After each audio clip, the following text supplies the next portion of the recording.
man went over to another Jew at a wedding. He said, "You remember me?" He said, "I don't remember you. Who are you?" He introduces himself. He says, "You were my student. 3rd grade. You were my student." "Yeah. Wow, I haven't seen you in so many years. How is your life? What are you involved in?" He says, "I'm a teacher." He says, "Wow, just like me. What inspired you to become a teacher?" "What inspired me to become a teacher was you." He said, "How did I inspire you to become a teacher?" "I saw what an impact you had on me. I realized what an impact I can have on children. I decided to go into education." He said, "What type of impact did I have on you?" So he said, "I'll remind you, but I'm sure you remember the story." There was one day that one of my friends got himself, his mother or father bought him a beautiful wristwatch, and I dreamt for a watch, and I didn't afford one. So I decided to steal his watch. He had it in his pocket. I took his watch, I stole it. He came into class, he saw somebody stole his watch. He came complaining to the teacher, somebody stole his watch. So you made an announcement. Whoever took this boy's watch, please return it. I was too embarrassed and I didn't want to return it, so I didn't return it. So you locked the door and you said, "I'm going to have to line everybody up and empty their pockets in order to get back the watch." And that's what you did.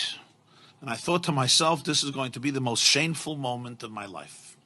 And then you said, "All boys line up at the wall, but I want everybody to have their eyes closed. Everybody's eyes must be closed." And you went from pocket to pocket, and everybody's eyes were closed. And then you came to my pocket, and you found the watch, and you took it out, and you went through everybody's pockets with everybody's eyes closed. And then you said, "Okay, everybody can open their eyes." You gave the watch back to its owner, and you never, ever said a word to me throughout the entire year. You never mentioned the story. You never mentioned the episode. And when I thought to myself how you saved my dignity that day, instead of being stereotyped as a ganev, as a thief, as a shakran, as a liar, as a no-goodnik, as a despicable child, you really saved my soul. You saved my dignity. And you never mentioned a word, not only to anybody else, not only to the owner, but even to me. It happened, it's over. I understood the message. And when I looked at that, I saw it. I said, wow, this is what a teacher is. This is what a real educator is. This is what I want to do with my life. And therefore I went into education. The teacher is listening to him and he says, wow, that's amazing.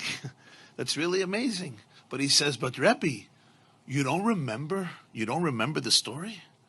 Like when you see me and you hear my name, I'm sure you remember the story that I stole the watch and what you did, and you didn't want to embarrass me, so you had everybody's eyes closed.